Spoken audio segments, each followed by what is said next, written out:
स्वप्न यह है कि आने वाला देश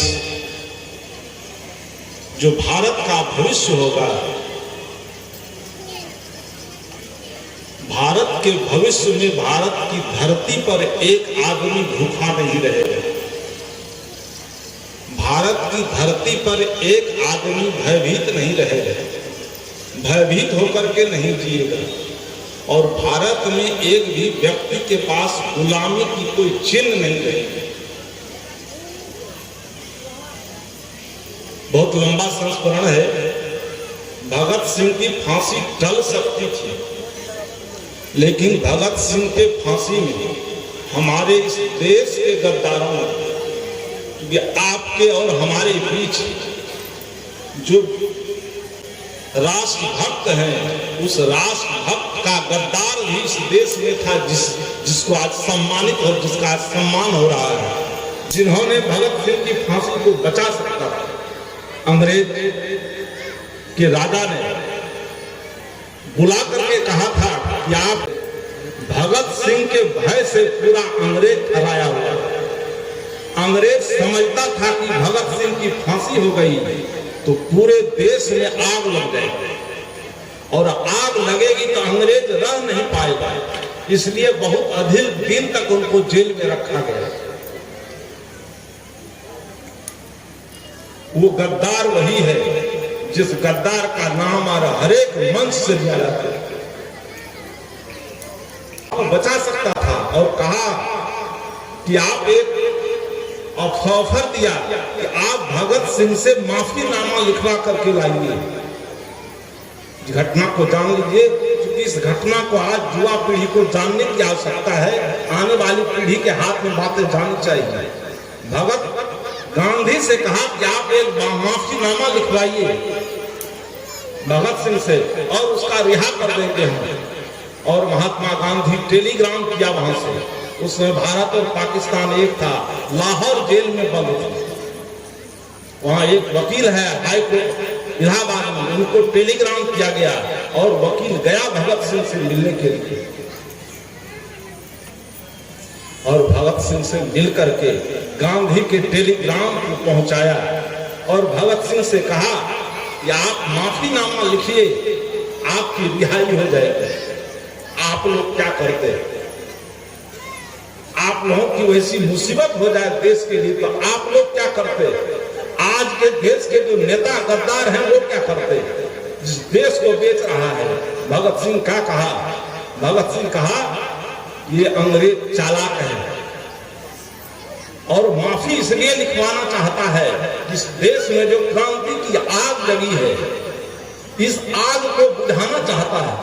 एक बार आग लगी थी 1919 में, जिसमें चंद्रशेखर से बैंक लूटा गया था और उस आग को दबा दिया था। कहा इस आग को फिर से दबाना चाहता है। वकील को जवाब दिया, कहा कि माफीनामा हम लिखेंगे। अंग्रेज प्रचारित करेगा कि भगत सिंह माफीनामा लिखा है और अपनी भूल को स्वीकार किया है, और जब हम भूल स्वीकार कर लेंगे इस देश की आजादी खतरे में है।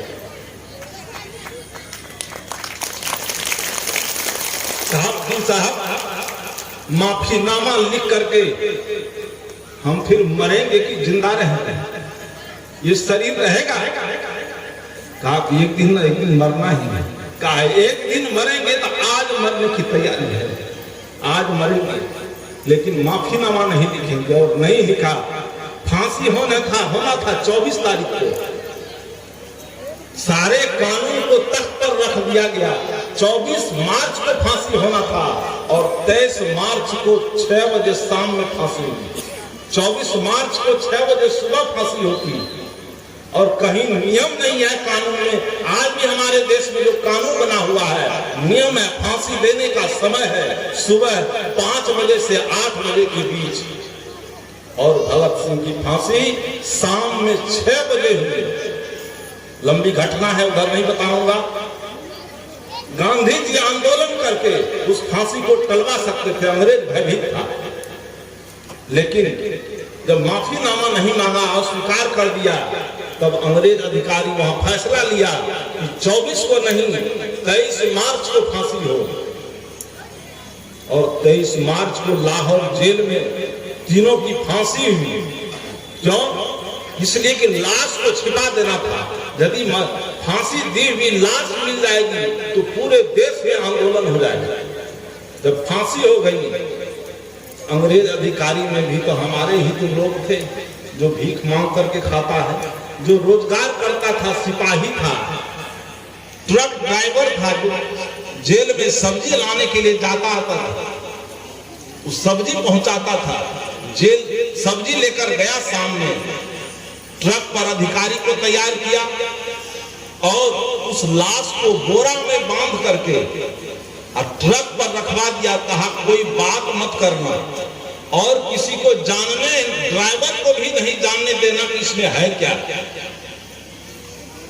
लाश को रख दिया और 2-3 सिपाही पीछे, आगे ड्राइवर को, गाड़ी को आगे बढ़ाया। कहा गाड़ी बीच में कहीं रोकना नहीं, ऐसे जगह जाकर के लाश को दफना देना है, किसी को पता नहीं चले।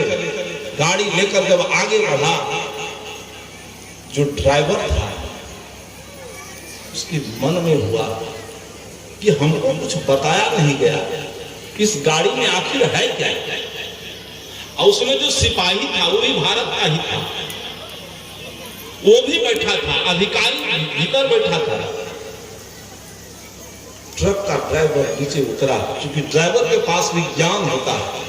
देखते हैं कहीं कहीं गाड़ी को रोक लेता है, एक डंडा लेता है, टायर को मारता है कि हवा चेक कर रहे हैं और कुछ कर रहे हैं। उस बहाने ठोकते ठोकते टायर के पीछे आया।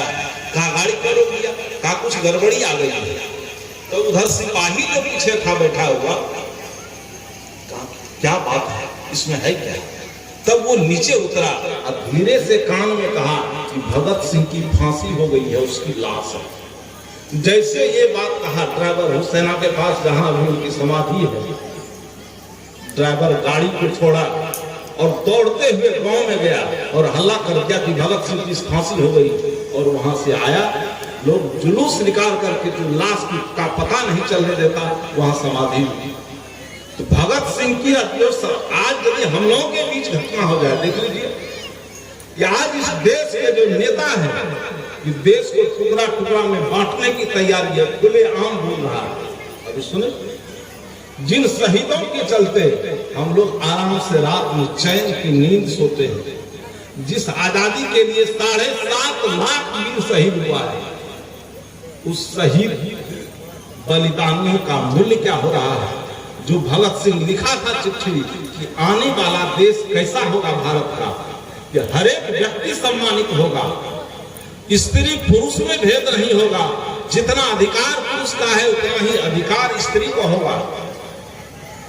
आज भजन गाया गया, मैं कहना चाहूंगा कि इस भजन पर जो खुश होकर के रुपए चढ़ा रहे हैं, यदि आप सब में हिम्मत है तो आज संकल्प लीजिए, इस भजन को सुन करके हम दहेज नहीं लेंगे। इतनी हिम्मत है किसी में? 500 रुपए चढ़ा देना और आप हवाई ले लेना, तो माइक से कहवा करके हमने 500 रुपया दिया, ये उद्धार होने का बात नहीं है, ये प्रसन्नता की बात नहीं है। इस देश में हवा चल रही है, जिस हवा के चलते आज हत्या हो रही है। हम कहते हैं कि बूचर खाना है, बूचर खाने का विरोध हो रहा है। आज इस देश का हर एक घर बूचर खाना है। क्या निर्णय लेना चाहिए, किस निर्णय पर हमको चलना चाहिए, ये निर्णय लेने का दिन है। आज शहीद दिवस है और ये कार्यक्रम सही समय पर हुआ। नेताओं में गड़बड़ी नहीं है, चारों तरफ गड़बड़ी है। जो बलिदान की बात आई, न्याय की बात किया था भगत सिंह कि न्याय सबको मिलेगा, और न्याय मिलता कैसे था भारत में। भारत का जो न्याय पद्धति है, भारत में शिक्षा मुफ्त में मिलती थी, शिक्षा में पैसा नहीं लगता। सुन रहे थे कि हम लोग ज्ञान बेचते हैं, ज्ञान बेचते हैं तो हम व्यापारी हैं। भारत का ऐसा काल रहा है कि हम ज्ञान बेचते नहीं थे, ज्ञान व्यापार